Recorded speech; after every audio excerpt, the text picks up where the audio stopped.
राम राम जी। आप सभी के सामने शिव पुराण का 3रा अध्याय सुनाने जा रही हूँ। चचूला की प्रार्थना से ब्रह्मा का उसे पूरा शिव पुराण सुनाना और स्वयं अनुसार शरीर छोड़कर शिवलोक में जा चचूला का पवित्र पार्वती जी की सखी एवं सुखी होना। ब्रह्मा बोले, नारी सौभाग्यवती की बात है।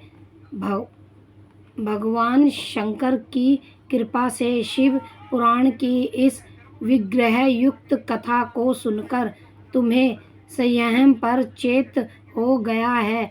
ब्रह्मा पत्नी, तुम डरो मत, भगवान शिव की शरण में जाओ। शिव की कृपा से सारा पाप तत्काल नष्ट हो जाता है। वह तुम्हें तुमसे भगवान शिव की क्रांतिक कथा से युक्त उस परम वस्तुआ का वर्णन करूँगा जिससे तुम्हें सदा शिव देने वाली उत्तम गति प्राप्त होगी। शिव की उत्तम कथा सुनने से ही तुम्हारी बुद्धि इस तरह पश्चात से युक्त एवं शुद्ध हो जाएगी। सारी साथ ही तुम्हारी मन में विषय के प्रति विग्रह हो गया है। पश्चाताप ही पाप करने वाले पापियों के लिए सबसे बड़ा प्रायश्चित है। सत्य पुराण पुरुषों ने सबके लिए पश्चाताप को ही समस्त पापों का शोधक बताया है। पश्चाताप से ही पापों की शुद्धि होती है।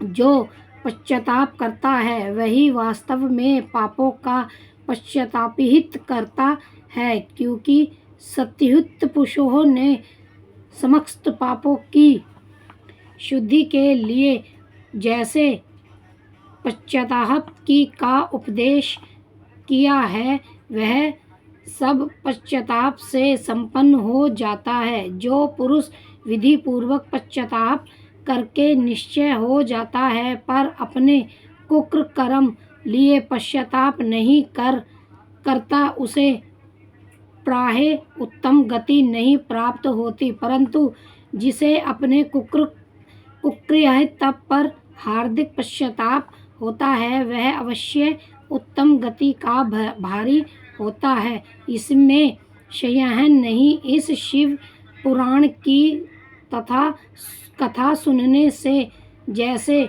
चित्त शुद्धि होती है वैसे दूसरे उपयोग से नहीं होती। जैसे सद्ग्रहण साफ करने पर निर्मल हो जाता है, उसी प्रकार इस शिव पुराण की कथा से चिंतन अत्यंत शुद्ध हो जाता है, जिसमें संदेह नहीं है। मनुष्य के शुद्ध चिंतन में जगदम्बा पार्वती सहित भगवान शिव विराजमान रहते हैं। इससे वह विष्णु आत्मा द्वारा पुरुष श्री संभव सदाशिव के पदों को प्राप्त होता है। इस उत्तम कथा का श्रवण समाप्त मनुष्य के लिए कल्याण का बीज है। अतः यथोचित चित्त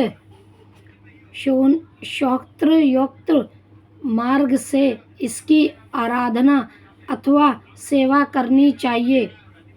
यह भावबंधनी रूप रोग का नाश करने वाली है। भगवान शिव की कथा को सुनकर फिर अपने हृदय में उनका मन ही मन एवं नित्यवास करना चाहिए। इससे पूर्णतः चित्त शुद्धि हो जाती है। चित्त शुद्धि होने से महेश्वरी भक्ति अपने दोनों पुत्रों ज्ञान और विग्रह के साथ निश्चय ही प्रकट होती है।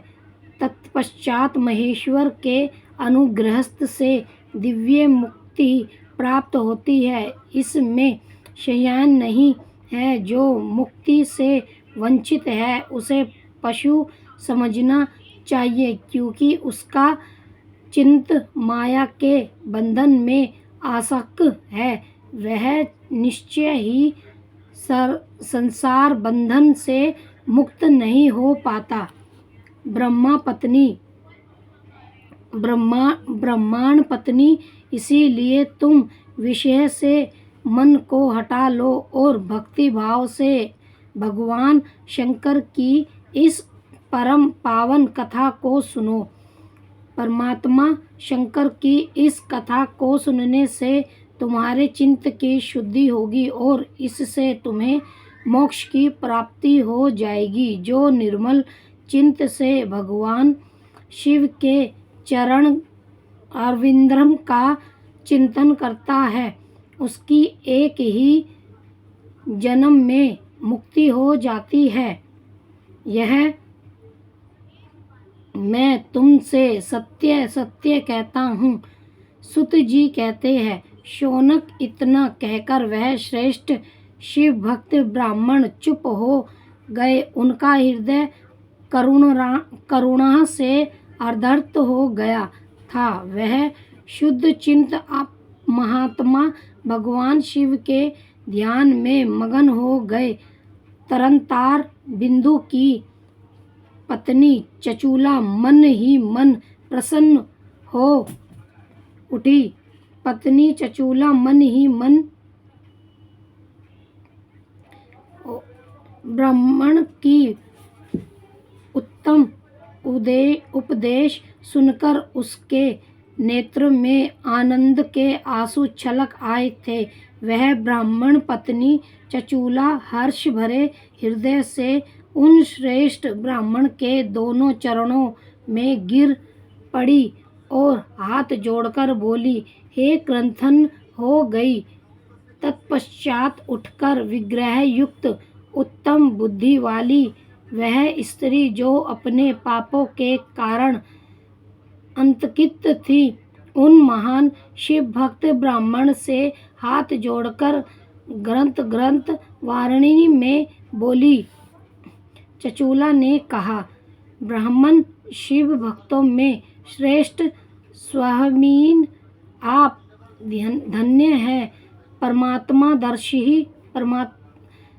दर्शी है और सदा परोपकार में लगे रहते हैं, इसीलिए श्रेष्ठ साधु पुरुषों में प्रसन्नता के युक्त है। साधु में नरक के समुद्र में गिर रही हूँ, आप मेरी उद्धार कीजिए।